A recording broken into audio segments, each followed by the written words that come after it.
I've done it. Oh, yes. Okay. Okie dokie. Okay.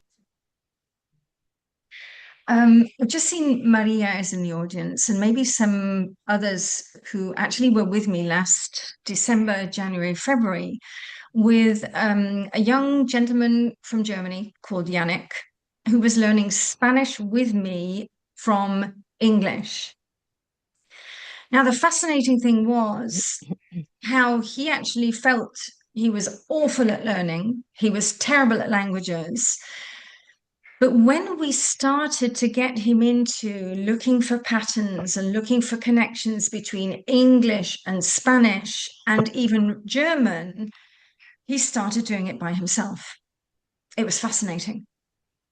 And again, it brings to mind for me, maybe 20 something years ago, I was working with a human resource manager, brilliant English, C1 English, but had problems with adjectives.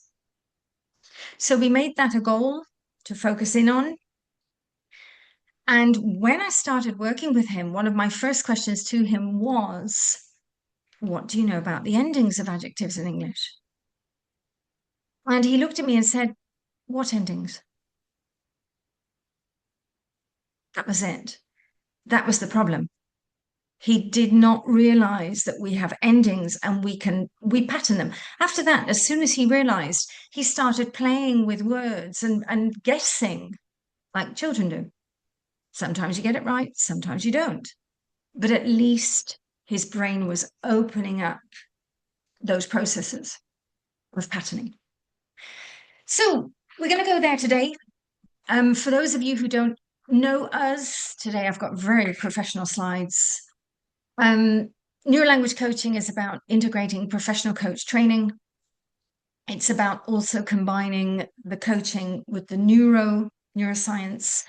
It's about on the way coaching with emotional triggers, bringing in the metacognition, the self-awareness, helping people to learn how to learn effectively, plus integrating the emotional intelligence.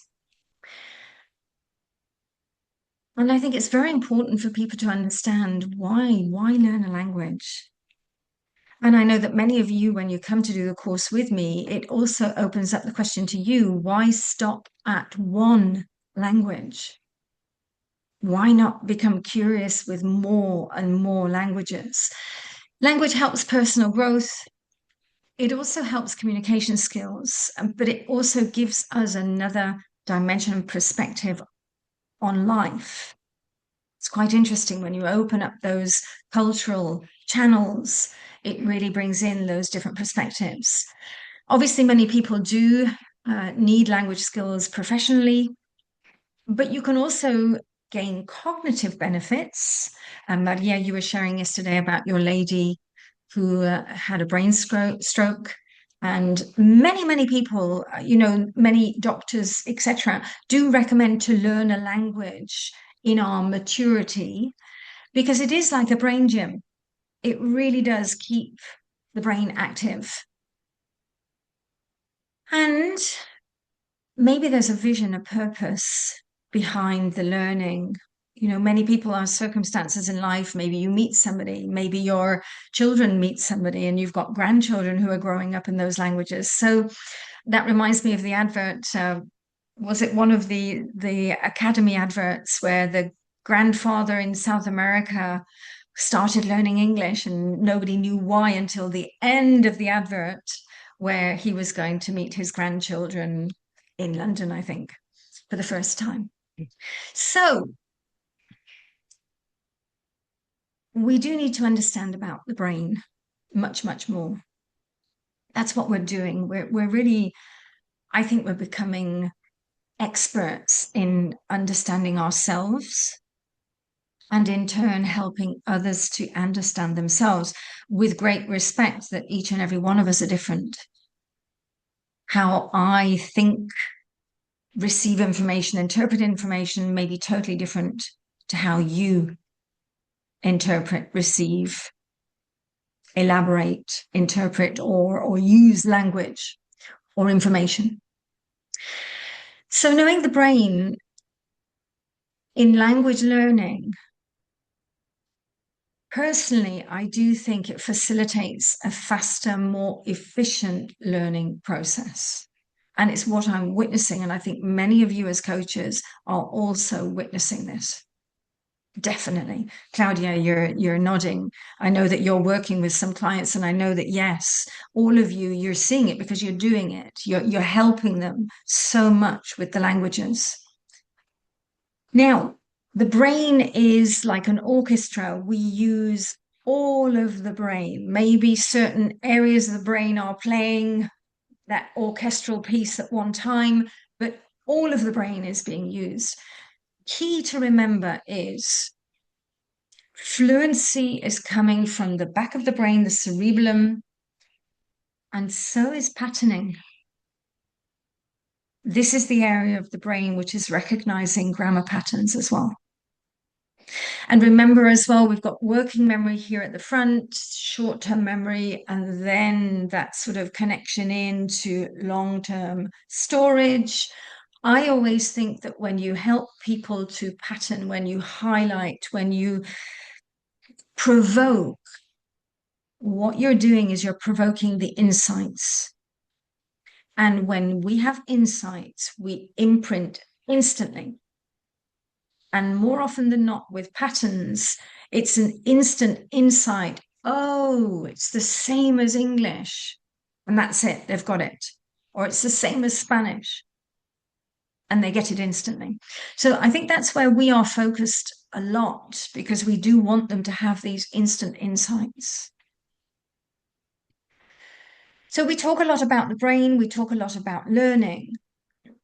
And definitely, we've got the two perspectives. You've got the mechanical and you've got the mastery. So the mechanical input, the immersion input, you've got the consistency with it. And we're not wasting time. We really are going for efficiency. What do you need to learn? What do you want to learn? We're not going to learn how to give directions in chapter 3. I used to get so frustrated with language books. When it was chapter 2 or 3, it was giving directions. I would throw the book away and look for the next book. Sorry, just one of my pet hates in life. Now, one of the things, as we said, is key is the awareness. It's the metacognition. And holding up the mirror to them or opening up the conversation with them is key. How is this in your language? How is it different? How is it similar? Does it exist in your language? Some grammar areas may not exist in their language. By saying that, you're going to help them to feel better. And by sharing with them, this may be difficult for you. This may be a little bit challenging because there's nothing to scaffold from. So we need to start from scratch, new neural connections like a baby's brain, and help you from scratch to build up that neural connection, build it up, so that at some point it becomes normalized. Another thing to ask, where is that mistake coming from? Talk me through it. So instead of correcting them, ask them, where's that mistake coming from? How is it in your language? You know, I discovered, I was working with a Iranian national a few years ago, and he was making mistakes in the present. And in one of those moments, I did say, well, where is this coming from? How do you do this in your native language? And then he realized that actually in his native language, it was the present continuous. Present continuous is exactly the same as in English. So even he was thinking, oh, why did I make that mistake? I can pull the knowledge from my own language, which is the continuous tense in present is exactly the same formation and use. So things like that, you're going to get them to understand. But by the way, things like that, it's going to help you to understand what their brain is doing. Many, many times, I don't speak the language, neither do you. I was working with a Vietnamese lady, and she kept missing the S off words. And I asked her, maybe talk about this a moment. I'm sensing this may have to do with your native language. Does the S exist in your language? And she said, no, it doesn't. It doesn't, it's not so used. And that's the same with the Italians. It's the same with the Germans. The S isn't there at the end of words. So they struggle with this. So again, it's how to help people to feel better about their mistakes, because actually their brain is doing its job. So let's start analyzing a little bit all of this question about the patterns, because the brain is a patterning machine. It really is. It's looking for patterns, predictions, meaning all the way through. In anything in life, by the way, not only language. So when we're looking for patterns, we are detecting repetition. We're looking for things that are similar or contrast. We're looking for sequencing, and we're looking for cause and effect. If this, then this. So it's not just one pattern, it's multiple layers of patterns at the same time. It's fascinating how our operating system functions. So we have to help them to find those patterns. Now, some examples here, and obviously because my two languages, let's say my most knowledgeable languages are English and Spanish. Really, you can think about repetition, and you can even ask these questions to your learners. Well, where are the similarities? What else is similar to played? Let's make a list of these. Or where are the patterns here in the past tenses? By the way, if you go to the Germanic past tenses, and just to clarify, all the irregular verbs in English are from the Germanic side of the language. All the regular are from the Latin side of the language. So when you go to the Germanic side of the irregular verbs, you can actually group them into families. So you can pattern those past irregulars. For example, the group, which I love, the cut, cut, cut, nothing changes. The second group, sing, sang, sung, vowel changes. The third group, the bring, brought, brought group. The fourth group that has the N on the end of the participle, no, new, known. And then the fifth group where the second and the third are the same, have, had. So you can sit down, once you've created those patterns, you can then help your learners to create those patterns. There's no need anymore to give them the pain of pages and pages of photocopies of irregular verbs, which I am totally guilty of doing many, many years ago, as we all are. So help them to create the families, the groups, bring them into contrasting, bring them into sequencing. And obviously the cause and effect is the if X, then Y. Now, more patterns as well. You can think about frequency patterns. What happens in the language the most? What are the key components of that language? When you think of English, to be, to have, to do, they're your tense builders. The, when you think of Spanish, ser, estar, tener, haber, they're your tense builders. So it really is, what are the basics? And what happens most in the language? Then you need to think about position patterns. Where does it occur? And in different languages, different positions. What about collocations? The ones that are married, make a decision, heavy rain, all of those. I remember when I was doing legal English, there's a whole load of them. And what about similar meanings? How can you get them into groups of meaning so that you're helping them to create those semantic networks? Then you've got the morphological patterns, the endings, as we said, the adjective endings. Adverb is easy in English, verb endings, noun endings. And actually, you'll see that you can bridge these into different languages. You know, all of the Latin languages have very similar endings.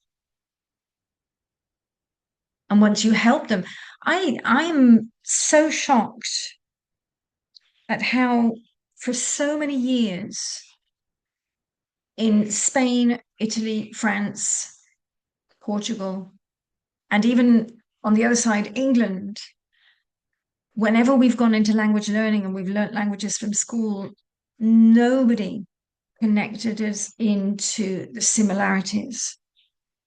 And still, I speak to Spanish people and say, well, it's really similar to English. And they look at me as if I'm an alien. Really? And I'll never forget as well a man in his 60s, top executive in northern Italy, saying to me, oh, no, no, at school we were told never to connect the language. I don't want to do that. And it took me some convincing to sort of help him to understand from the neuroscience perspective. We now see that actually the brain is trying to do that. So what he was doing was anti-natural, blocking it out. Incredible. Then we're looking at exceptions. What are the irregularities? And also time changes. You know, help them to go through present, past, future, or present, past, pre-past, or present, present continuous, past. So getting them with the same concept, jumping through time, is also going to help them pattern. Now, just picking up a little bit more, that the brain really does categorize information. And a lot of the time, this is about cognitive load. We have a very, very clever operating system. And a lot of the research is showing us how we categorize through the patterning. And that does help reduce that overload. Now, this is where we come into, we're going to talk a little bit about cognitive overload and chunking. And in fact, as children, we learn in chunks before we learn the rules. Remember, we don't come into the rules until about age 8 onwards. So as children, we're really chunking it down. And the brain is storing those patterns, and it's then extracting the grammar pattern or the rule. So it's getting the rule from the pattern. And I've given you an example here. I want coffee, I want tea, I want water, I want sweets. And the rule starts to kick in, I want plus now. And this is called statistical learning. Quite a lot of research on that as well.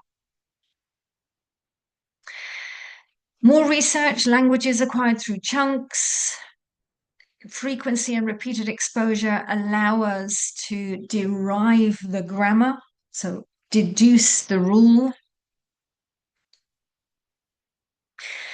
And we're going to look a little bit at this cognitive load theory from Sweller, because he actually talks about 3 types of cognitive load. the intrinsic, which is the inherent difficulty of what we're learning, the extraneous load, which is, he calls it the unnecessary mental effort,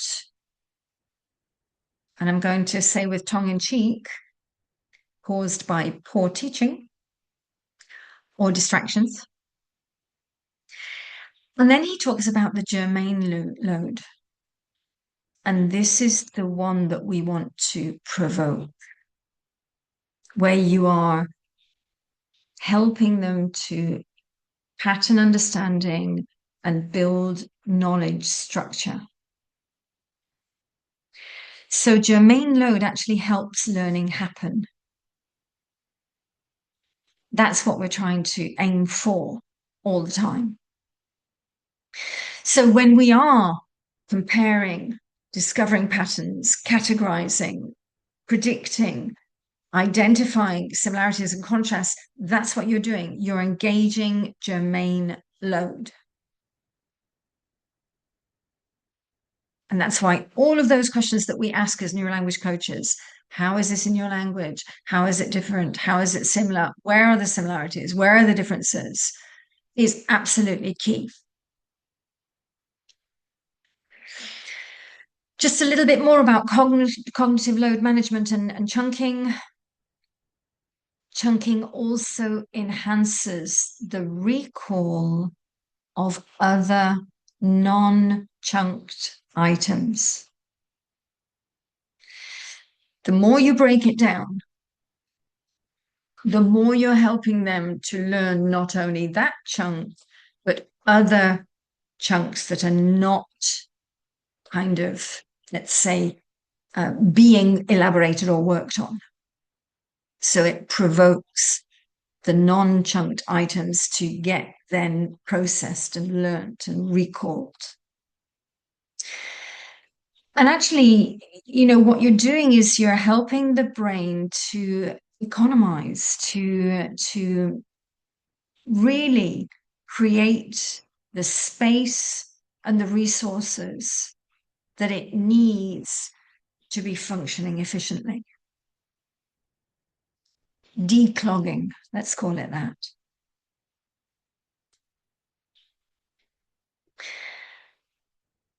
And, you know, working as a neurolanguage coach, we've been doing this for many, many years.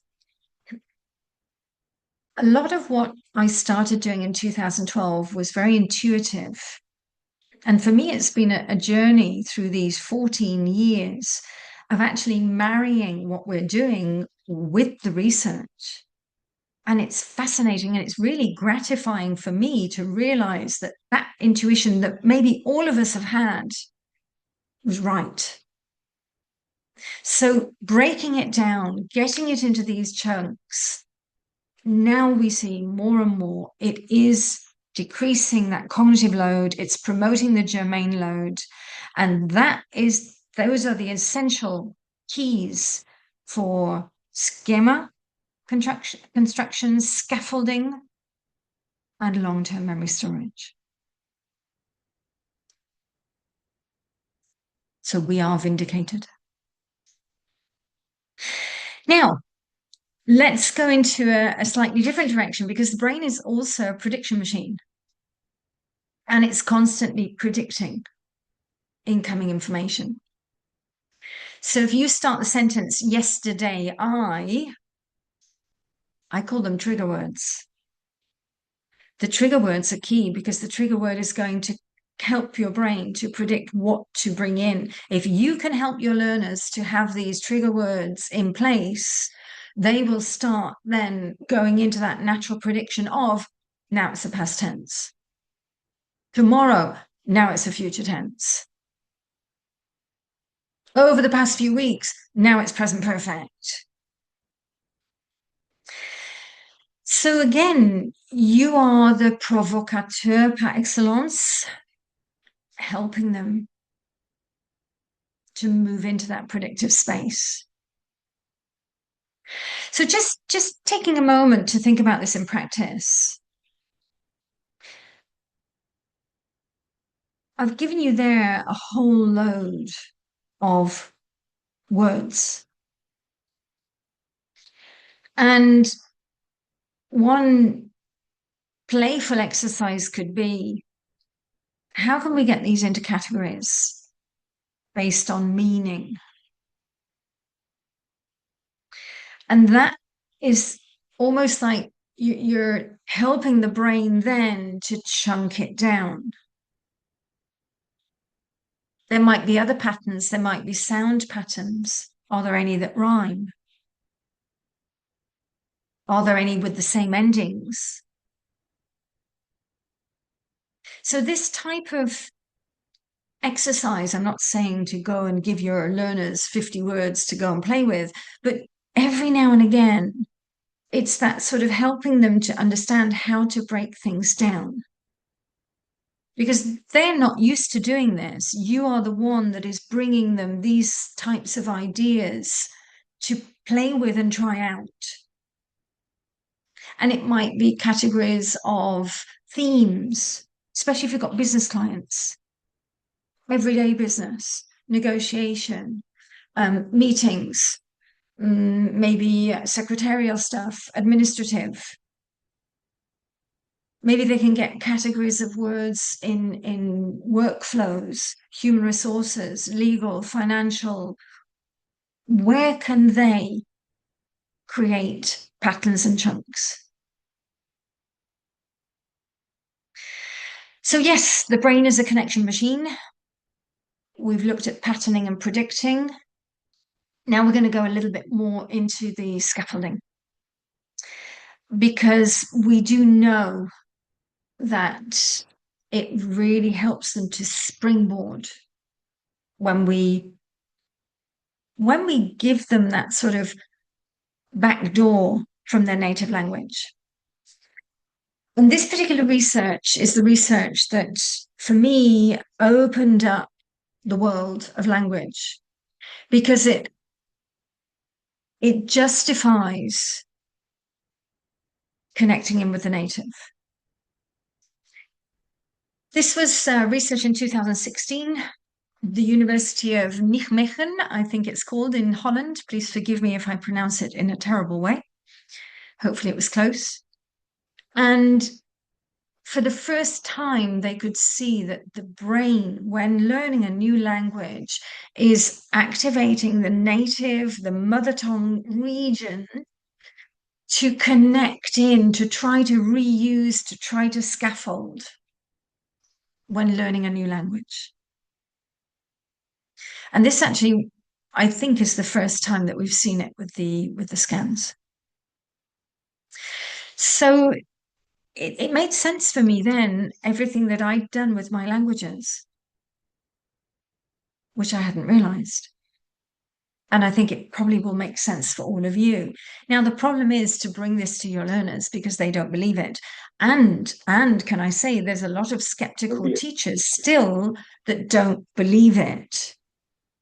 I think it was 2014, I had a teacher from Luxembourg signed up to the course, ready to go on Monday.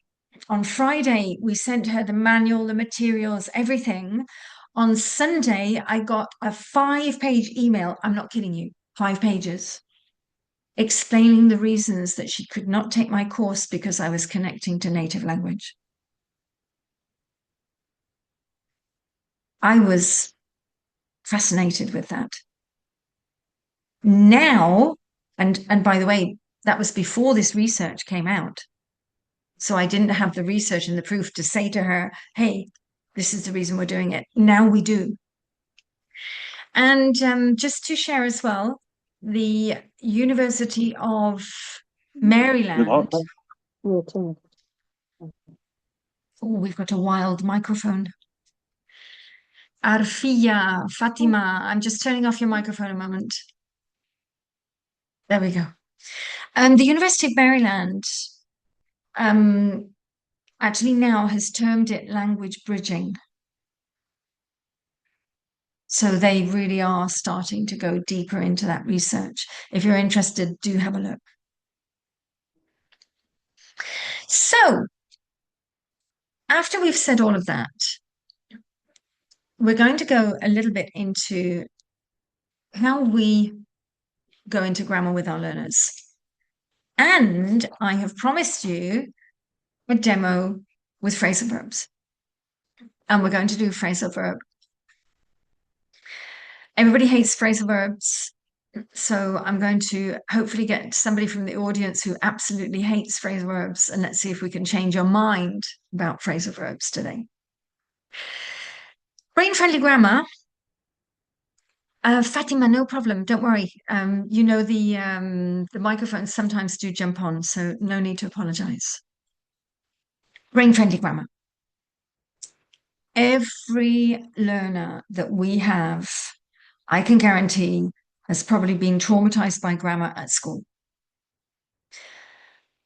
Could we say 90% of our learners hate grammar?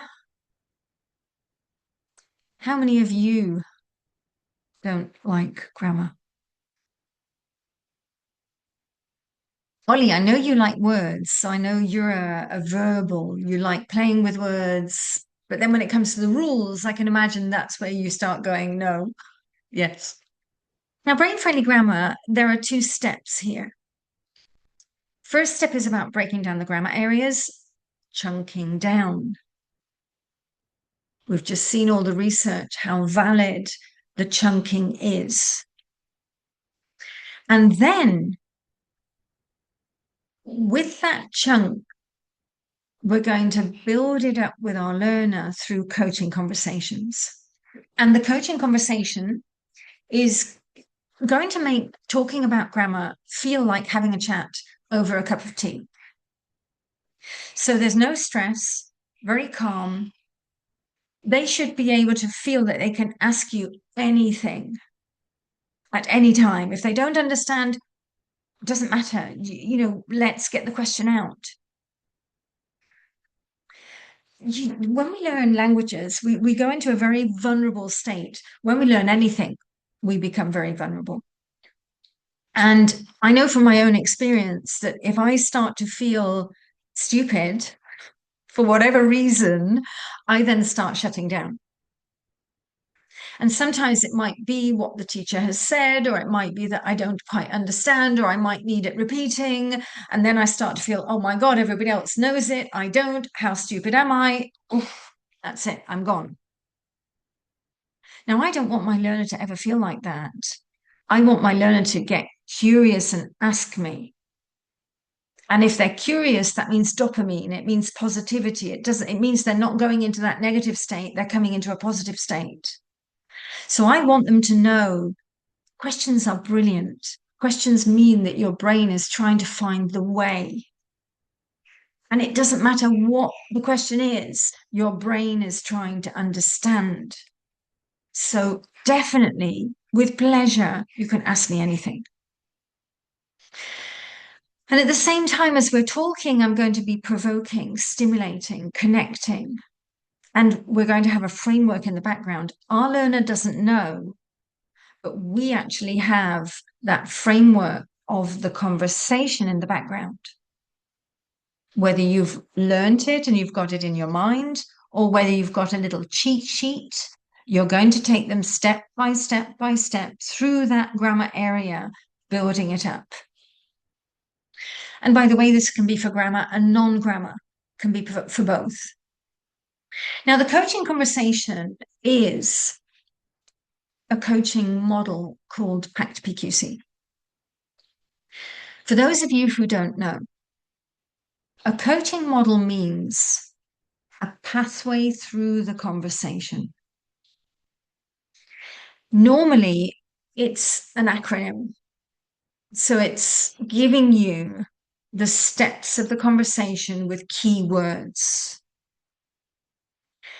I'm going to take you through each of these key words so that you understand the parts of this model. Many of you probably know the GROW model. That was the first coaching model. And GROW stands for goals. So I start to talk to you about what is your goal.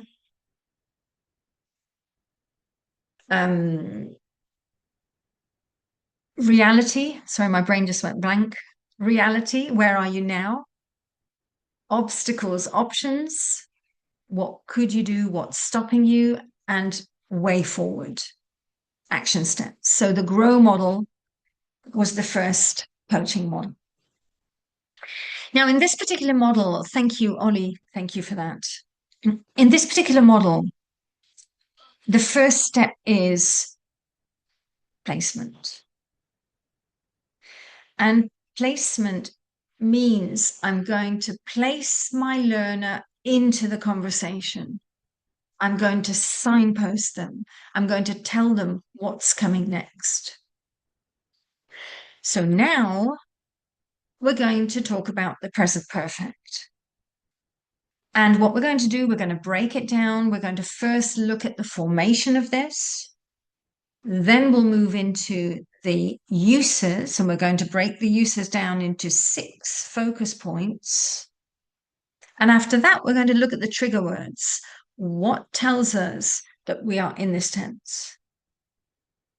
So, starting with the formation, every step of the way, signposting. Imagine we've done the formation. Okay, we've finished the formation. Now we're going to move to the uses. And every step of the way, you're bringing their brain with you. Now, this promotes psychological safety. It promotes certainty. It helps your learners know exactly what's coming. No surprises. This is what we're going to do. It really is essential. I always have this image of climbing up a mountain with my coachee, with my learner. We've both got the ropes around our waist. I take a step and I pull my coachee with me. I take another step, I pull my coachee with me. Imagine most of the time as teachers, we are moving forwards without telling them where we're going. We're leaving them halfway down the mountain. So you need to make sure they know where your brain is. Secondly, we're moving away from explaining. We're not going to explain anymore. We're really going to find out from them, what do you know? Now, this is an essential question for scaffolding, because this question is going to tell you what's their starting point. If they know it, you don't need to go there. You're wasting time if you go there again. So if they know it, you move on. If they don't know it, you come in. If they know it, but they're out of place, you help them get it into place. But this is absolutely essential. One of our teacher habits is to launch into explanations. And believe me, sometimes we do it because we're on automatic pilot. So everybody, today, present perfect. Well, the present perfect is formed with da-da-da-da-da-da-da, and off I've gone on my explanation. 10 minutes later, okay, now you. That's stopping now. We're not doing that anymore. No more explanations unless absolutely necessary. And even if you are explaining, you're going to do it by chunks, smaller chunks, and then involving them in it. So the where are you now with this is key. And if they do know it, you're going to get them into practice. So if you know this, let's practice it. Let's get you into conversation. Let's see if you match the rules and the knowledge with actually the usage. If there's a mismatch, you can actually ask them, what do we need to do to help you here to get this more solid? You know the rules. You're really good at it.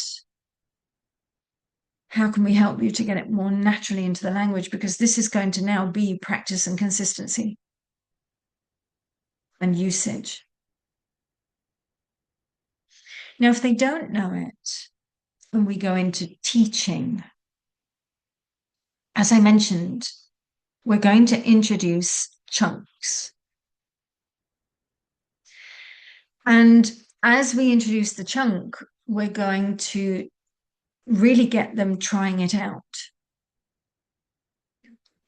When we introduce new information, we're going to do it very gently. May I share with you? Can I give you some new information? Can I share with you how we do this in English? And if we can, we're going to try and springboard it from the native. So imagine you're Spanish, you want to learn English, and we're going into the present continuous. One of the first things I will say is it is actually the same construction in English as it is in Spanish. It's the verb to be with what we call the gerund or the participle ending, the ing. So in Spanish, you have estoy. In English, we have I am. And then you have bailando, hablando, caminando. In English, ing. I am walking, I'm dancing, I'm singing. How do you feel about that? May I share with you a few more verbs and we try to get you to say what you're doing in the moment? So, how about the verb to talk? How would you say that? The verb to write, how would you say that? So, instantly, I've given you a little clue, and then I'm getting you doing it, and I'm getting you doing it. And then I'm going to give you some more, and I'll get you doing it. And then we'll go to you are, and I'll get you doing it. And then we'll go to he is, I'll get you doing it. And again, we're going to focus in on the patterning and the connecting in to the native. Now, all the way through, you're going to have those powerful questions. And the powerful questions are going to be the powerful coaching questions. What do you need? How can I help? And also the native target ones. How is this in your language? How is it different? Remember, we're provoking that germane load. And finally, you have clarification. Am I hearing this? Is this what you're saying? Can I just check in with you? That's the model. Now, all of these parts of the model will come into the conversation, but they will not be in a linear fashion. You will be dancing in and out of these parts of the model according to your learner. So this conversation is going to be adapting to the learner, what they know, what they don't, whether you're teaching, whether you're not, whether you're provoking, whether you're not. Now, in a minute, I'm going to put this into practice as we go into this demo time. Now, phrasal verbs with up. There you go. Isn't he handsome?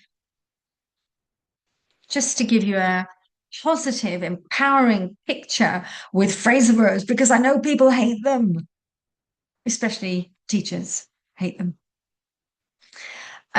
Ollie, you're feeding, you need to stand up and in reverence of the lion. Now, one thing as teachers, trainers, educators, we really need to understand is that the prepositions bring different meanings to the verbs.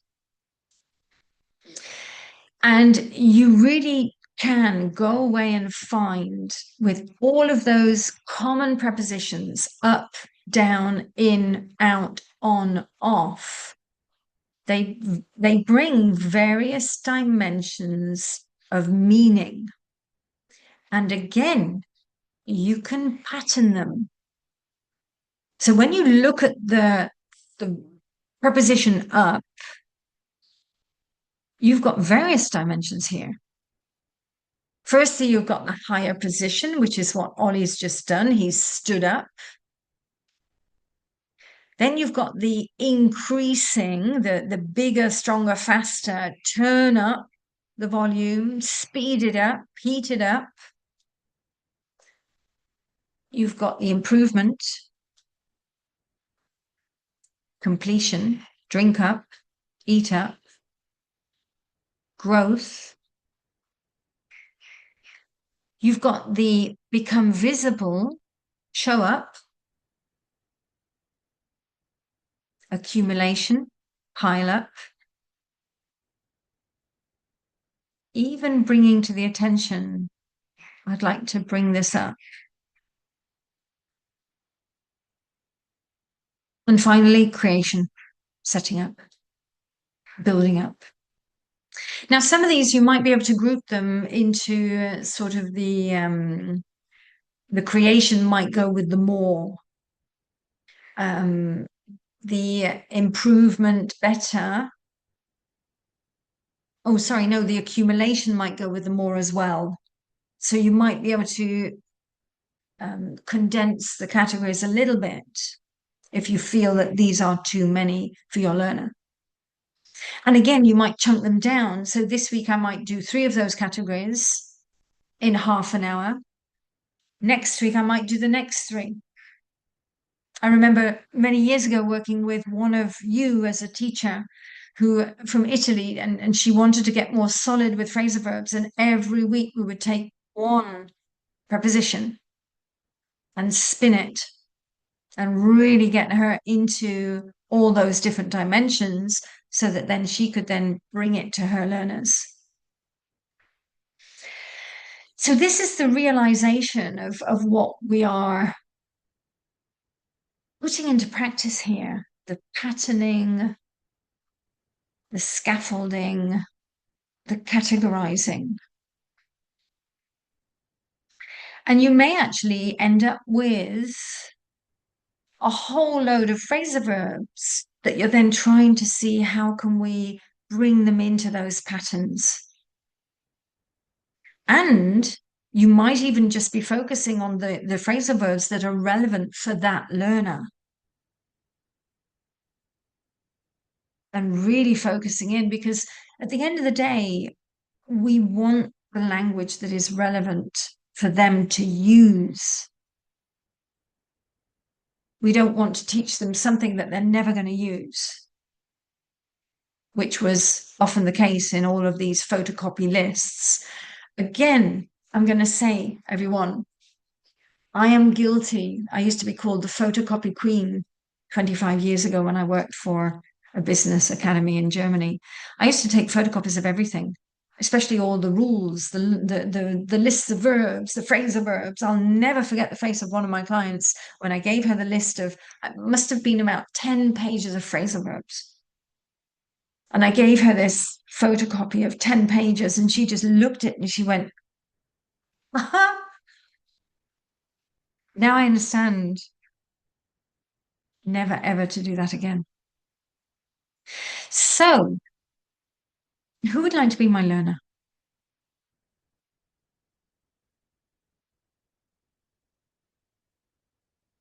This is the moment of truth where nobody wants to do it. So remember, what I want to demo is the PACT PQC, this coaching conversation, together with a learner, and we're going through the phrasal verbs with up. May I have a volunteer? So Gloria, thank you, thank you. How are you? Necesito que me pongas al micro. Oh, I see. Hola, hi. hola, ¿cómo estás? Oh, it's good to see you. Great, Good to thank see you. you. How are you? I'm good, I'm good, I'm good. How is it down there in Andalusia? Oh, it's good. We got a summerish day today. It's lovely in here in Yes, Granada. beautiful, Wait a second, beautiful, I'll be beautiful. back. I just lost it. Just give me a sec. Yeah, okay. Hopefully, Gloria is just checking in with her mic. Okay. Yes, Um, Gloria, a little bit difficult to hear you at times. I don't know if it's oh, just me. all right. Okay. That's a bit better. Yes. Yeah, Um, yeah. yeah. It was a little bit indistinguished sounds. Right. So, Oh, Gloria, thank you for volunteering. Thank So you. we're going to imagine that you're my client, you're working with me, and one of your goals is to attack phrasal verbs. And we're breaking it down, and we've got every single week on the agenda, we've got phrasal verbs with a different preposition. So today it's going to be the preposition up. How does that sound for you? Oh, great. It's actually kind of real and relevant to me. How do you feel with phrasal verbs, out of curiosity? I feel like I'm always like missing something. Like I really need to know more and know better. Yeah, Right, to feel more confident when I have to when I'm going teaching. Yeah. right. Okay. Just out of curiosity again, um, do you have phrasal verbs in Spanish? Do we have flavor verbs? Would you have constructions like verbal, different types of verbal constructions, which may take prepositions? Yes, I believe so. Right. And from my knowledge of Spanish, I agree with you. There are verbs that take prepositions, Hmm. but it's normally, I think we could probably say they are prepositional verbs because there's always a Yeah, exactly. relevance with the preposition, yes? And I think Yeah. maybe the major difference here is that phrasal verbs often have a hidden meaning. Yeah, exactly. Yeah. So they mean something when you put them all together, the meaning is different. Like you're not summing up the different meanings. Yeah, you're right. Yes. Yeah. Yeah. Something makes sense. So before we get started, and I think that you do know this answer, but many people don't. Can I ask you, what is the reason for phrasal verbs in English? The reason, Yes. honestly, is there a reason behind it? Yeah, honestly, I don't know. Yes. There, I mean, it Yes. might be maybe like efficiency. I don't know. So may I share with you the reason? Actually, it's historic, and Okay. it comes from 1066, the Norman, the French invasion of England. Mm-hmm. And from that moment on, we actually became a quadrilingual country. So we had French and Latin for the upper class, the king, the scholars, etc. But in the street, we had Germanic and Celtic and any of the other languages like Nordic, etc. And this is why we've got these two streams of language. We've got the Latin and we've got the Germanic, if you like. Mm-hmm. And this is also why we often have the Spanish word like exhale, exhaler, ¿se dice? Exhalar. Exhalar. Gracias. Um, and then you have the Germanic, which is to breathe out. Mm-hmm. Okay. Without. And you've got the Latin equivalent, which is exhalar. And the X is the preposition, which All maybe right. gives you a clue to the breathe out. Mm-hmm. Mm-hmm. So it's in a So, different position altogether. yeah. So, is it the first time you realize that reason for them existing in English? Um, so the preference for the Germanic side, Did you know about that before? I may have heard a bit, but Right, I didn't remember actually. right. How does it make a difference with what we're going to do now today? Well, it's going to help me, like, in a way, pinpoint the reason why we're using them. And maybe it's going to help me to like find the way or why we place the preposition there. Yeah, yeah. And can I share with you Yeah. one thing that's going to be really interesting, Gloria, and it's probably the first time I'm doing it as well with Spanish. When we come into the preposition with up, we're going to see if there's any patterning with the Spanish prefixes of the verb. Okay. So we're going to see if we can connect in to any patterns. What do you think to that? I think it's wonderful. Yeah. Okay, Perfect. right. So how would you like us to create a visual for what we're going to do? A visual. Mm, A drawing, maybe. okay, so let me get the whiteboard up. And can I ask you, would you like control of the whiteboard?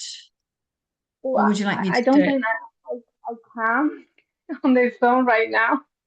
Ah, you're on the phone. Okay, right. Yeah. If you were not on the phone, I would definitely say I can give you the power if you wanted Yeah. it. Okay, right. So, can you see the whiteboard there? Yes. Great, great. So we're coming into phrasal verbs with up.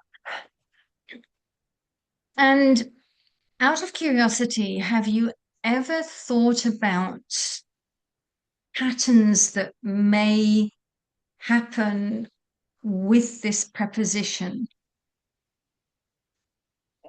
Yes, I've done it before with a few. Yes. Can I ask you to share with me what you know then about the meanings that this preposition brings to the verbs? The first one that comes to mind is always very physical. Is the direction, the Yeah, way, elevating. right. So direction going upwards. Um, could we say higher position as well?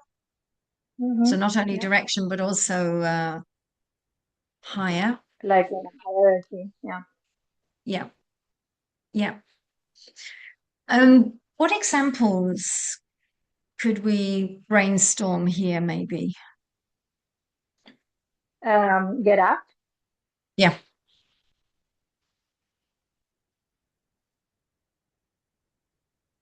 wake up.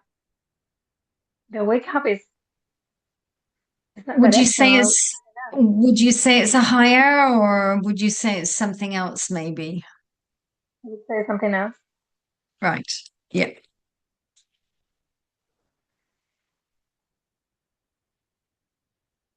Get up, wake up, lift up. That's very similar. Brilliant. Yeah. Yeah. Way up. Um, Where? metaphorically. Yes, metaphorically, Yeah, yeah, metaphorically, it could be that sort of like, oh, mental. yes, I'm weighing up the options. Yeah. But that also could be maybe a different category later when we're looking for things that are better. Yeah, so directional.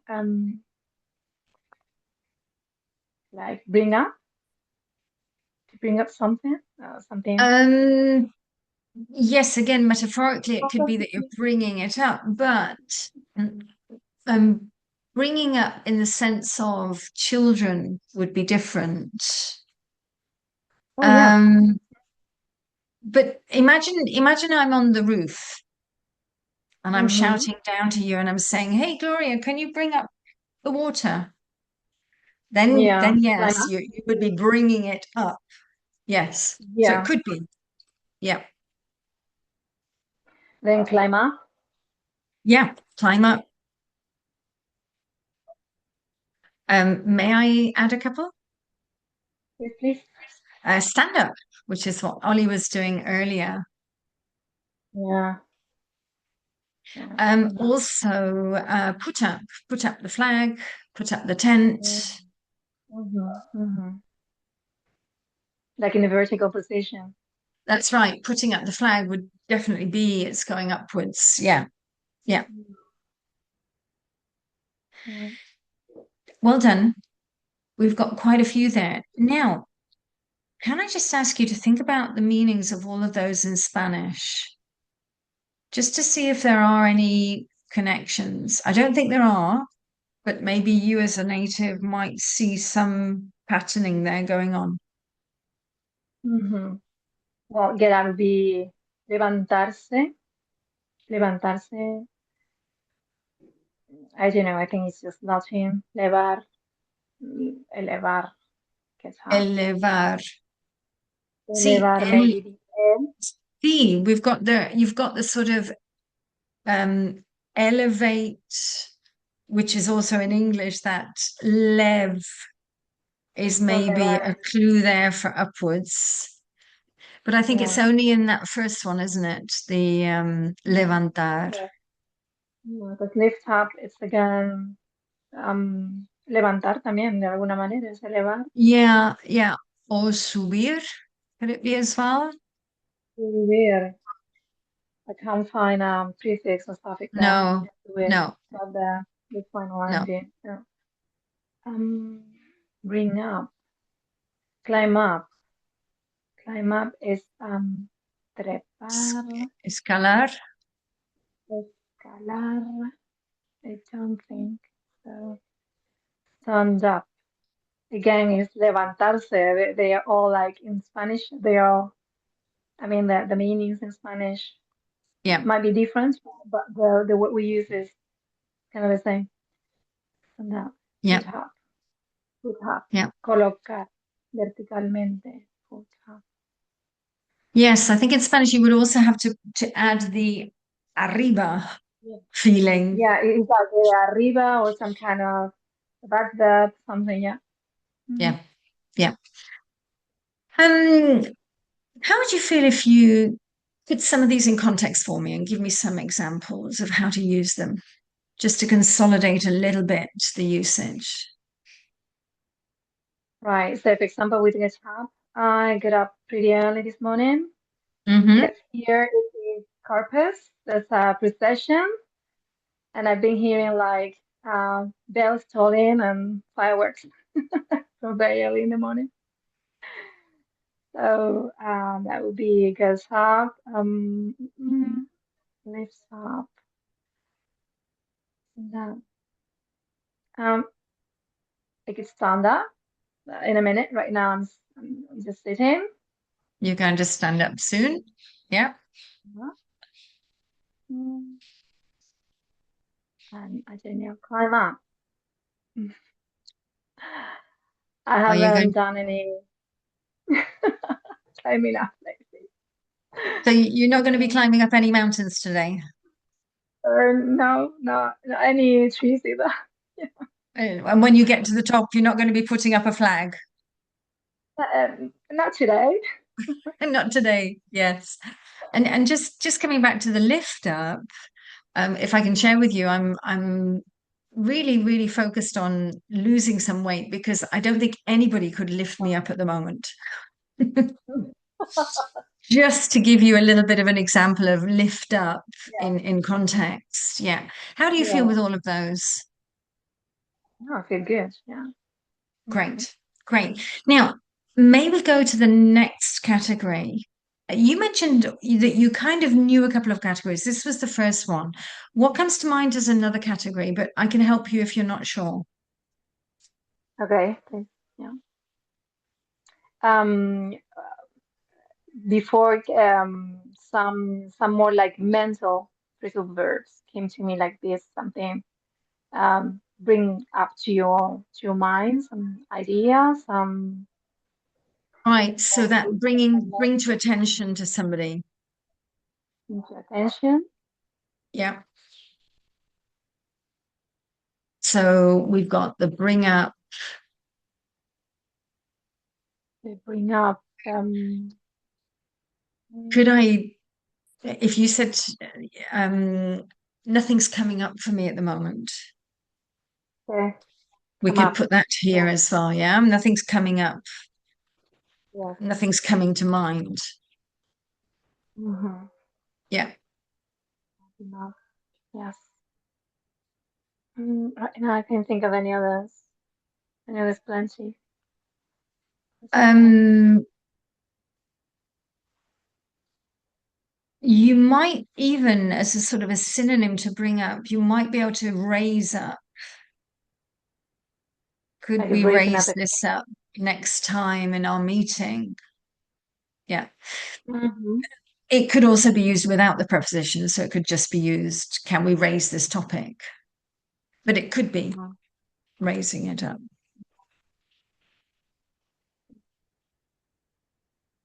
Okay. I'm curious if our audience is helping us here. I can see some messages coming in, and I'm Yeah. just going to have a look to see if they're inspiring us. Yeah. Yeah. Only usage, like physically they raise up Yes. Yeah. the volume. Yeah. Any patterns there in Spanish? Bring up. Bring up is venir a la cabeza, like To bring something o up. venir, Venir en mente algo, sería. como venir. Ujú. Yeah. Como venir, aparecer, come up, Mm. aparecer. Nothing's But coming up from nothing's right. Right. nothing's coming up. Yeah. We could also hear, maybe we could expand this into appearance. So making something visible. Like And that show could up, also, that's right. So we could add to this list a little bit more with nothing's showing up, nothing's turn coming up, up. Sorry. maybe turn up here, but more like Also, yes, yes, yes, yes. What time did your friend turn up last night? mhm, mhm, yes, turn up, come up is option. Yeah, Aparecer. So here, the aparecer, similarity in Spanish could be that all of them could come into this aparecer bracket to aparecer. appear. Ujú, Yeah, yeah. sí, Okay, aparecer. so we've done the going up or the higher. We've done the appearance, visual, visible, bring to attention. Ooh, Claudia, love it. There's that light up as well, making something visible. Yes, love it. Maybe bring in another category now.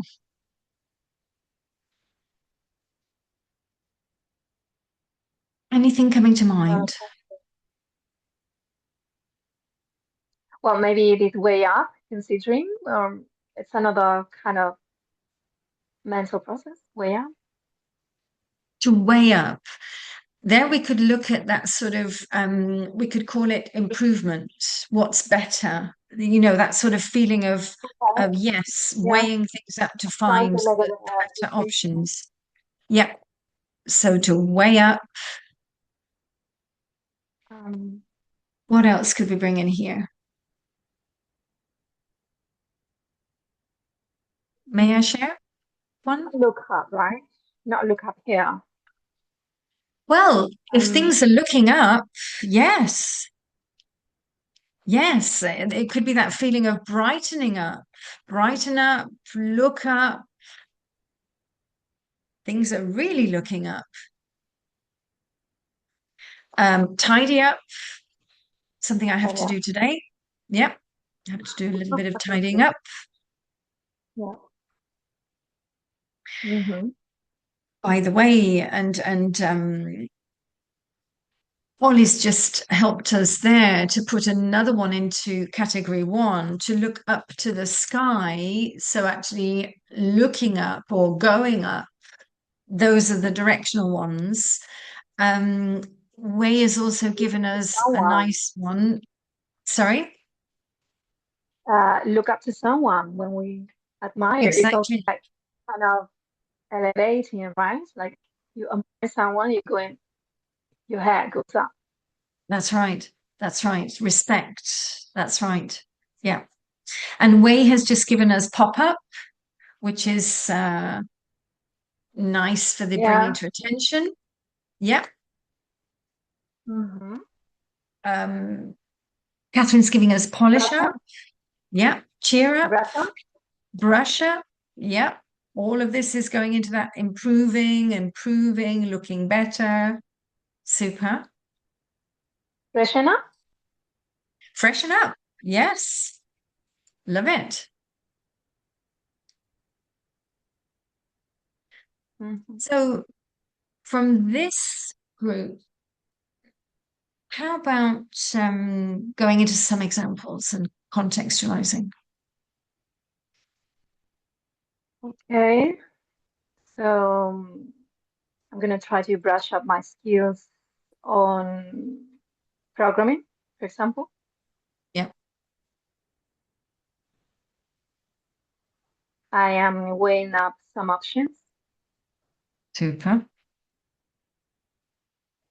Um, Freshen up. I may be confused with this one because it came to my mind, but now I'm not certain on how to use it. I mean, can it be like physically, for example, I just came back for running and then it's some freshening up, or can you use that? Yeah, yeah. So I've been sitting at my desk all morning, and now actually Mhm. I've got a lunch, so I'm just going to freshen up first before I get the car and go out. Yeah. Yes, yeah, yeah. Hmm. Gloria, well done. We've looked at three categories and we're going through them slowly. Now, if you and I had more time, we would go deeper and build up more categories. We might do another one or two today, and then the next session we might just check in and see how you're doing. I'm going to stop there, everyone, because of the time more than anything else. But first, Gloria, how was that for you? It was fantastic. Yeah, I do love it. It helps me um, realize different things, or pay attention to things that I don't normally pay attention to. So Yeah, yeah, yeah, brilliant. Thank you, thank you, and thank you so much for volunteering. my pleasure always. No, no. So, everybody, we're going to jump into finalizing today.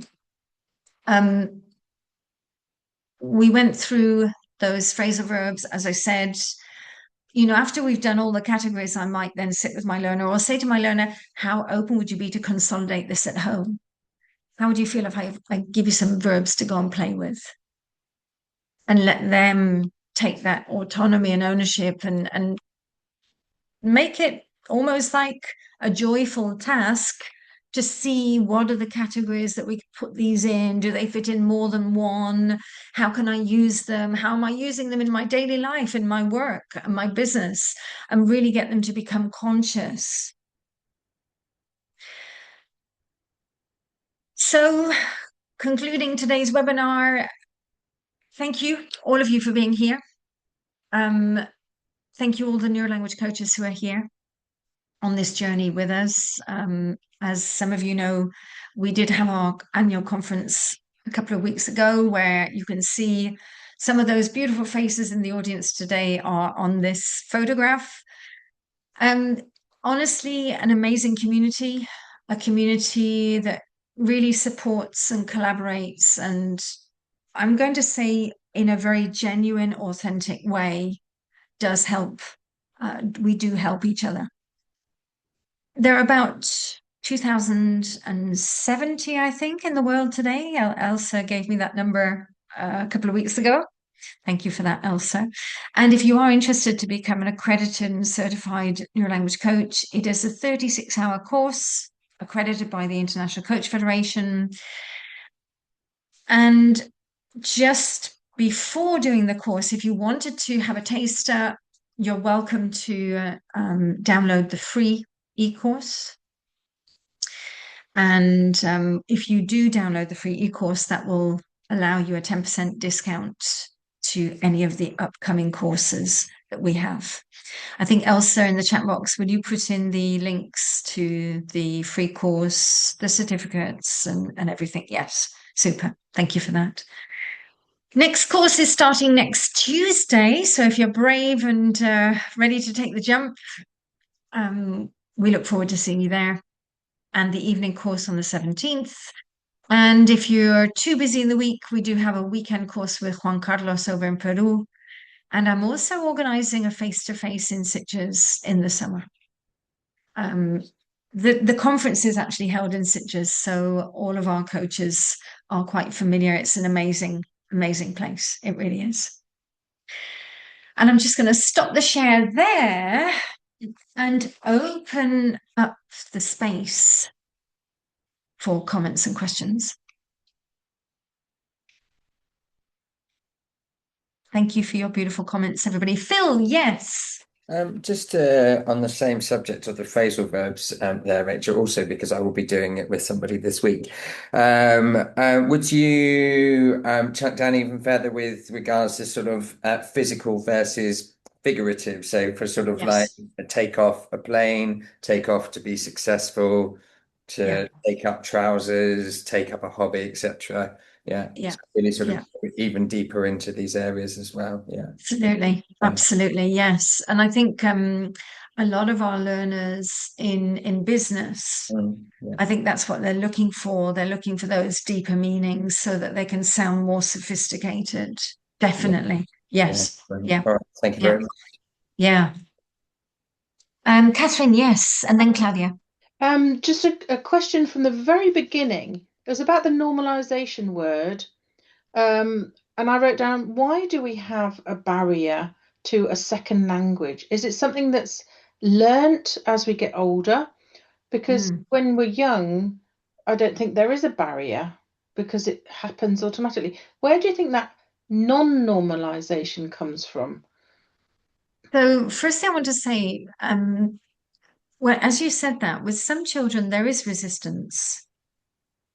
So some children, when you start to, mummy speaks this language, daddy speaks that language, but the child only speaks one language and refuses to speak the other. Sometimes there is, and I do think it's an emotional resistance when we're very young, but we don't maybe we don't know what the reason is. No. So there might be as a child, but it's not conscious. I think the more that we become conscious, the more that we become aware of making a fool of ourselves. And that's, I think, the joy of being a child because we don't care. We don't care. We are just us as children. And it's the parents, the schools, the everybody else who stops us being our natural selves. So I do think the vulnerability comes from our awareness that maybe we sound different, maybe we sound funny, maybe we're not getting it right. And unfortunately, we're constantly picking up the reactions of everybody else. Yes. So, in those teenage years, as soon as somebody starts laughing because you've said it in a strange way, or your schoolmates have made fun of you, or your teachers kind of looked at you as if to say, we're storing all of that as threat. And the more we do that, the more we're shutting down. So subconsciously, we're picking up on what everybody else's responses are. And I think if you as a child come into language learning with joy and happiness, and it doesn't matter because the people around you say you're doing brilliantly, come on, you don't say it like this, you say like this, can I share with you? And they do it in a loving, caring, non-harmful way. Those are the kids that thrive, and we thrive. There are adults that don't care about making mistakes. So that's really, I think it's the sensitivity that each and every one of us have as to our vulnerability. Thank you. Yeah. Claudia. Yeah. And what you were just saying just now made me think also, I think there's a lot of stigma around having an accent. Yeah. So that might be a part of it as well. Yeah. But my question is about, well, I was thinking when we were doing the categorization, do you think a better exercise to have the student write the words and put them into categories rather than just be given a set of words, for example, vocabulary around things in your kitchen? Definitely, it could be interesting to ask the learner what's going to be effective for you here. That we brainstorm together, that you write them down, that you draw them, you doodle them, what's going to help you. Definitely, we know from all of the research, and I think it's actually I'm not sure if it was Swedish or Norwegian, some Nordic researcher was really, really proving that this loss of writing is losing neural, let's say mechanisms functioning in a certain way. All of this typing and all of that is definitely not as effective as writing things down. So you can share that knowledge with the learners and say, hey, how do you feel about writing? Because we know it's going to be much more effective. How open would you be to doing that? And then sort of navigate the way. You might have an auditory learner who does thrive on just listening to the words. But I agree with you. Writing would be definitely key for learning and categorizing and even mind mapping and drawing sort of different shapes for different categories can even help to connect. Thank you. Yes. Why? Hi. Hi. Hello. So very nice to see you again. Sorry, I'm kind of Good to see between you. lunch and training with Yes. you. Just Yes. piggybacking off this about spelling. I don't know about anyone else, but like I've been hearing a lot of parents, adults saying, "Why do we need to spell correctly?" Because they said we talked about the cognitive load and the spelling the right way, but there's a lot of silent letters like climb and debt without the B. Why can we not spell things phonetically? So I'm more a traditionalist, and I feel it's important because it shows our humanity and our culture. But these parents are really, the parents of kids, they're really adamant that we can do away with correct spelling because it's actually unnecessary effort to learn to spell is very inefficient, their arguments are. So I'd just like to know what your thoughts are on this. How old are the kids of these parents? The same as mine, so like around 10, 8, etc. But I mean, some of the parents, they've got older kids, and Yeah. one of the parents, he's a director of a technology school, so you can kind of understand also his Yeah. perspective.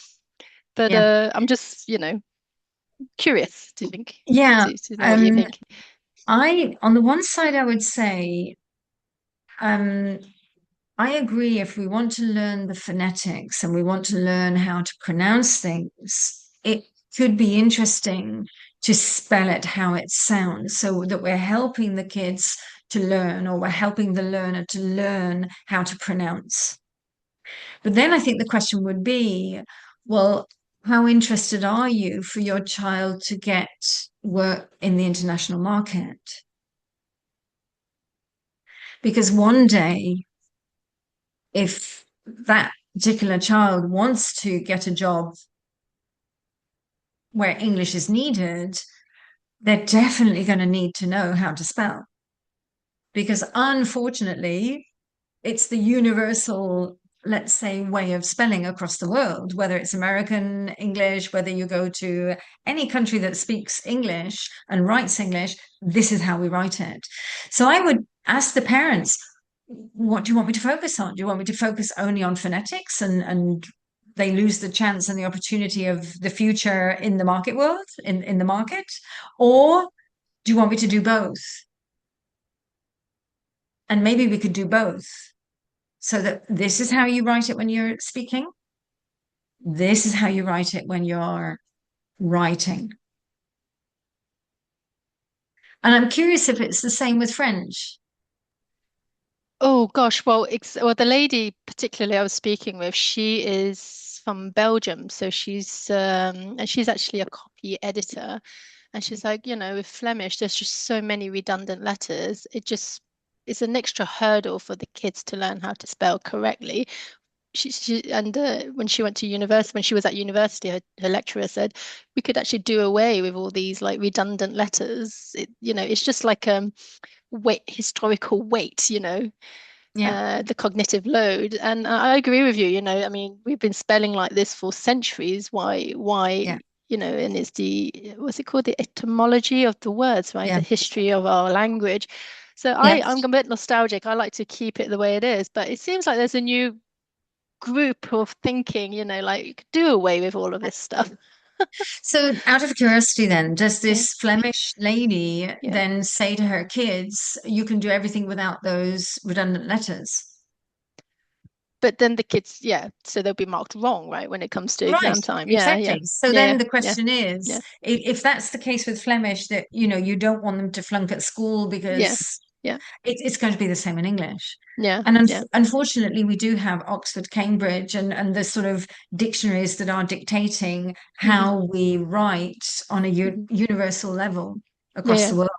So yes, it's still important. It's not redundant. Absolutely. Absolutely. And I think it's that sort of acceptability in the marketplace. Thank you. Thank you.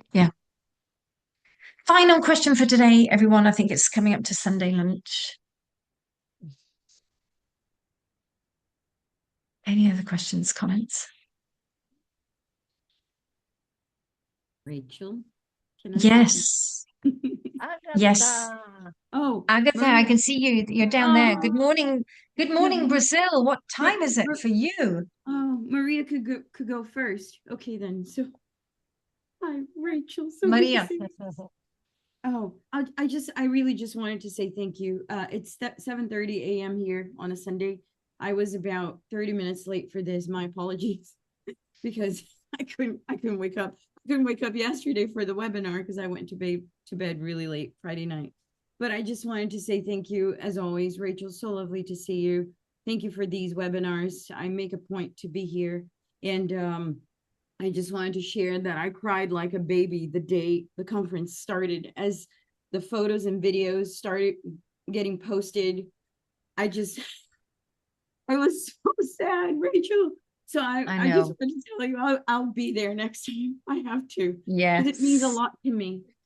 Yeah. I cried so much. It was horrible. Yeah. I'm sorry. I know that life circumstances coming over from Brazil is not so easy. So, but we were with you. And I think you were with us on the live stream, yes? Oh, definitely. I was there for the live stream. I was up at like 5 a.m. for that, or I think it was 4:30, something like that. Yeah. Something like that. Yeah. Agatha, thank you. Guys and we will see you next year, definitely. Yes, Rachel. I'll get to hug you again. Thank you so much. Definitely. Lovely to Thanks see for everyone. that. Yeah. Maria, did you want to jump in? No. No. Okay. No. Ollie, did you want to jump in? Oh, Ollie, we can't hear you very well. Something wrong with the and I've got my little boy come to say hello. Arthur. Oh, Ollie, no, it's very robotic. Maybe take the headphones off.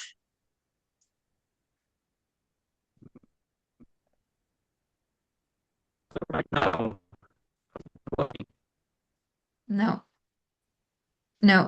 I think it must be the computer. Maybe it's a little bit robotic. Yes. You sound like Darth Vader.